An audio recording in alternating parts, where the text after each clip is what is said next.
অধিকারে, অথচ নিজের বউ নিজের সন্তানের খবর নেই। কথা বলে না, ঠিক না ঠিক বলে? কিন্তু এই যে মাহফিল হচ্ছে, 1 ঘন্টা 1.5 ঘন্টা বসে আছেন, আমলনামায় সওয়াব লিখতেছেন কে? আল্লাহ। আর এখানে যতক্ষণ থাকবেন গুনাহ থেকে মুক্ত থাকবেন। সুবহানাল্লাহ। আরে রাস্তায় তো গুনাহ মুক্ত থাকা যায় না, আমি হুজুর থেকে পারি না। কারণ নারীদের প্রতি নজর, যদি চোখ বন্ধ করে হাঁটা যায় তো তাইলে পড়তো না, কথা বল না। কিন্তু চোখ বন্ধ করে কি হাঁটা যায়? তখন কি বেগানা নারী, ফর্সা, কালো, বয়স কম, বয়স বেশি, কত রকম মহিলা দেখা লাগে, কথা পাই না। এই যে আমাদের সমাজে ইফটিজিং আছে না নাই? জোরে কর না। এই যুবকের আওয়াজ দাও, আছে না নাই? আমি বলি যেই যুবকরা ইফটিজিং করো, তোমাদের কোনো দোষ নাই। কথা কয় না রে, তোদের পক্ষে বলছি তো, ঠিক না ঠিক? যুবক ইফটিজিং করে, আমি বলবো তোর কোনো দোষ নাই, আমি তোর পক্ষে আসি। হুজুর কোন কি? হ্যাঁ, দলিল আছে তো। কি দলিল? আল্লাহ বলছেন। কে বলছেন? এই যুবক রেডি? আল্লাহ বলছেন, ইয়া আইয়ুহান নাবিয়্যু কুল লিআজওয়াজিক। হে নবী আপনি বলুন। আল্লাহ কাকে বলতেছেন? নবীজিকে আদেশ করতেছেন, হে আমার দোস্ত, আমার হাবিব, আপনি বলুন। বল, আপনি বলুন। কারে? বলে কুল লিআজওয়াজিকা, আপনার স্ত্রীদেরকে বলুন। 1 নাম্বার। 2 নাম্বার ওয়া বানাতিকা, আপনার কন্যাদেরকে বলুন। 2 নাম্বার। 3 নাম্বার মালিক বলেন ওয়া নিসাইল মুমিনিনা, হে নবী আপনি দুনিয়ার মুমিনা নারীদেরকে বলুন। এই নারীদের মধ্যে আমাদের এই বাংলাদেশের সমস্ত নারী, পৃথিবীর সমস্ত যারা মুসলমান নারী, তাদের কথা আল্লাহ বলছেন না বলেন না? 1 নাম্বার নবী আপনার বিবিরে বলেন, 2 নাম্বার কন্যাদেরকে বলেন, 3 নাম্বার সারা দুনিয়ার যারা ইমানদার, যারা ইমান আনছে, আল্লাহ শর্ত লাগায় দিয়েছেন, হিন্দুরে বলেন নাই, খ্রিস্টানরে মালিক বলেন নাই, আল্লাহ বলেন ওয়ানিসা, যেই নারী বলে ওয়ানিসাল মুমিনিন, যারা মুমিনা নারী আছে তাদেরকে বলেন। কয় শ্রেণী? 1 নাম্বার স্ত্রী, 2 নাম্বার মেয়ে, 3 নাম্বার দুনিয়ার মুমিনা নারীদেরকে বলেন। কি বলবে আল্লাহ বলেন, ইউদিনিনা আলাইহিন্না মিন জালাবিবিহিন্না, তারা যখন ঘর থেকে বের হবে, বাহিরে যাবে, তারা যেন বড় কাপড় দিয়ে তাদের সৌন্দর্যকে ঢেকে নেয়। কে বলছে? আরো জোরে বলেন। আল্লাহ বলছেন তারা যখন ঘর থেকে বের হবে, তারা যেন তাদের সৌন্দর্যকে যারা যেন কাপড় বড় পর্দা দিয়া ঢেকে নেয়। ঢাকলে কি হবে? আল্লাহ আরো পরিষ্কার করে বলেন, যালিকা আদনা আইয়ুরাফনা, তারা যখন তাদের সৌন্দর্যকে ঢেকে ঘর থেকে বের হবে, দুনিয়ার মানুষ তখন তাদেরকে চিনতে পারবে। বলে চিনবে, বলে কি চিনবে? সে নারী, এটা বলে না, দুনিয়ার মানুষগুলো বুঝবে, চিনবে বলে এই নারী সতী নারী, আল্লাহ ভীরু নারী, তাকওয়াবান নারী। কথা ঠিক নেই? যেই নারী পর্দা করে বের হয়, শুধু বোরকা পরার কথা কিন্তু আমি এখনো বলি নাই, কারণ বোরকা পরলেই পর্দা হয় না। কথা মান ঠিক না ঠিক? আমাদের সমাজে কত রকম বোরকা আছে না নাই? এক শ্রেণীর মহিলা মেয়েরা পর্দা করে মুখ ঢাকে চরিত্র ঢাকার জন্য, ঠিক না ঠিক বলেন? আবার এমন বোরকা পরে টাইট ফিট, বলে টাইট ফিট কোনটা? বলে ফিট না হলে টাইট হয় না, টাইট না হলে ফিট হয় না। কথা হয় না? টাইট না হলে কি হয় না? ফিট হয় না, ফিট না হলে টাইট হয় না। বোরকা পরছে ঠিকই, কিন্তু শরীরের অবয়ব, অবকাঠামো সবকিছু বোঝা যায়, আছে না নাই? বোরকা পরতে হবে ঢিলা ঢেলা, একমাত্র আল্লাহর জন্য যেটা খাস পর্দা। মালিক বলেন এমন ভাবে যারা ঘর থেকে সৌন্দর্যকে ডেকে বের হবে, যেহেতু মহিলা মানুষ আছে এই জন্য কথাগুলো বলছি। ও দুনিয়াবাসী, পরিষ্কার করে মালিক বলেন, দুনিয়ার মানুষগুলো, পুরুষ মানুষ, যুবক মানুষ, সবাই চিনবে এই মহিলাটা হলো নেককারিনী মহিলা। আল্লাহ আরো পরিষ্কার করে বলেন, দুনিয়ার মানুষ যখন বুঝবে যে এই নারী হলো সতী নারী, কি হবে? আল্লাহ বলেন ফালা ইউজাইন, যখন তারা বুঝবে যে এই সতী নারী নেককারিনী নারী, আল্লাহ বলছেন অতএব অতঃপর এই দুনিয়ার কোন মানুষ তাদেরকে উত্ত্যক্ত করবে না, ইফতিজিং করবে না। জোরে বলেন না আল্লাহু আকবার। কার কথা ভাই? আমি একবারে ভেঙে ভেঙে বললাম। আল্লাহ বলছেন হে নবী আপনি বলেন স্ত্রীদেরকে, আপনার কন্যা, দুনিয়ার সমস্ত নারীদেরকে তারা যেন পর্দা করে বের হয়। পর্দা করে বের হলে কি হবে? বলে দুনিয়ার মানুষ বুঝবে যে এই নারী নেককারিনী নারী। তখন কি হবে? বলে দুনিয়ার কোন যুবক, কোন পুরুষ এই মেয়েকে ইফতিজিং করবে না, ডিস্টার্ব করবে না, চোখ মারবে না। হ্যাঁ যুবক কথা কয় না।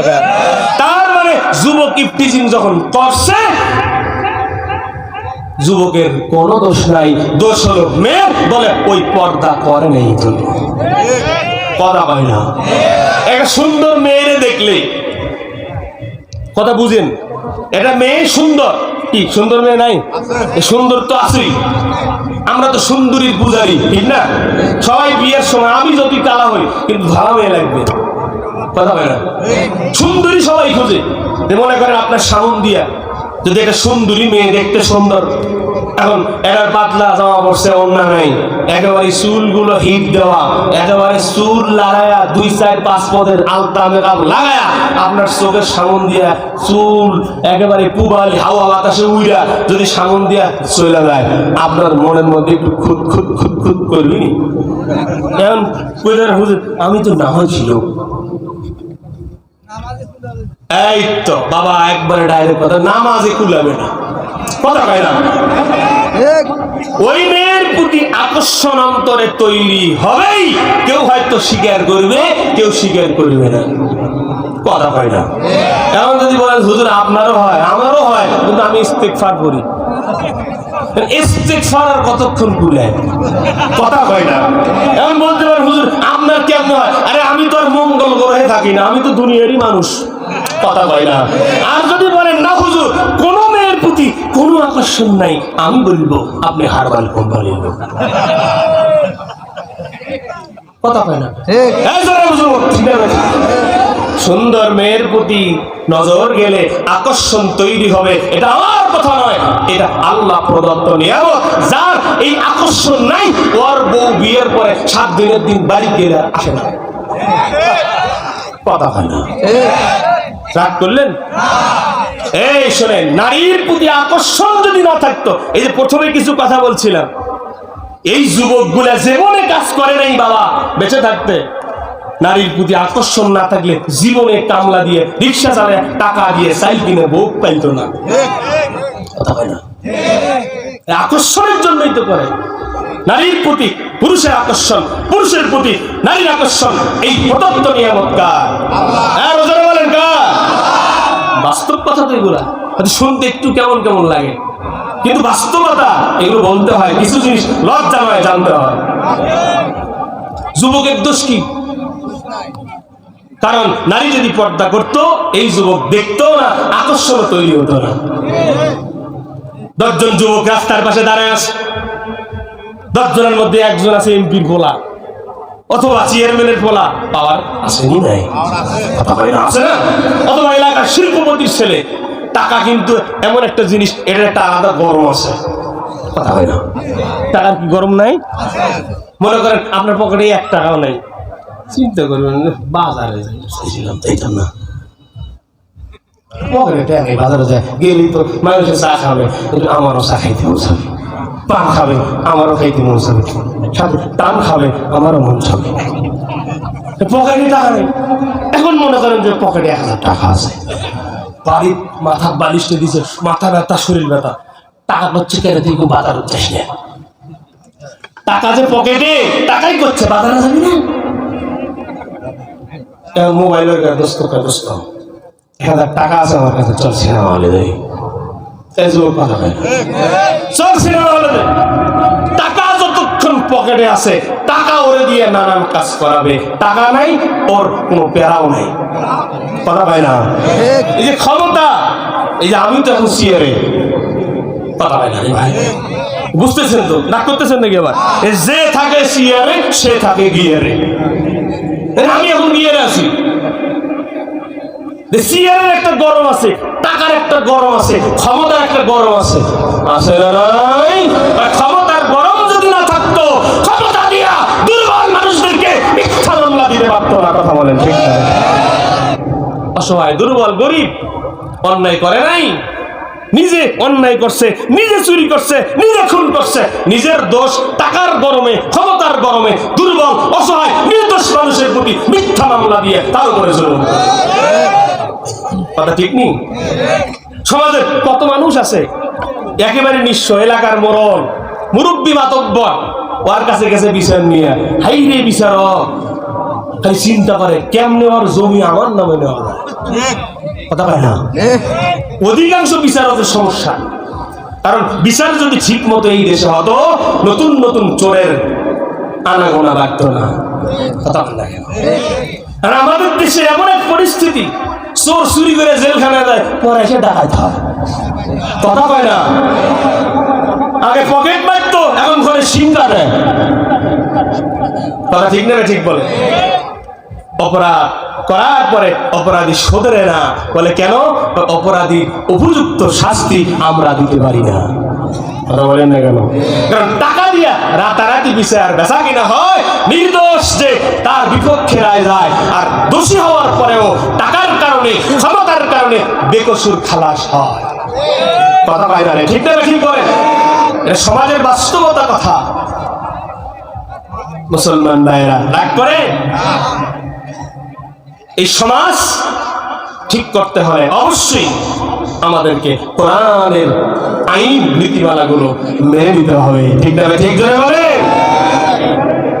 আমি মাঝে মধ্যে একটা উদাহরণ দিই। আমার হাতে একটা ইলেকট্রিক জিনিস, নাম কি বাবা? 11:30 পার হয়েছে। ভাইরা আবার লক্ষ্য করেন, ভাইরা আবার লক্ষ্য করেন, বোঝানোর জন্য বলছি।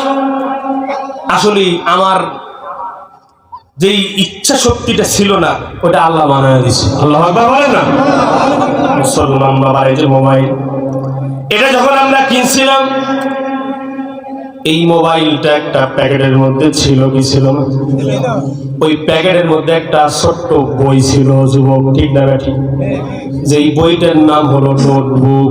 বলে কি নোট? বলে নীতিমালা লেখা আছে।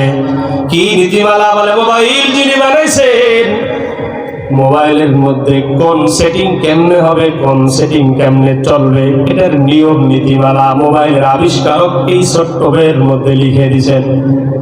কথা বলেন ঠিক না ঠিক?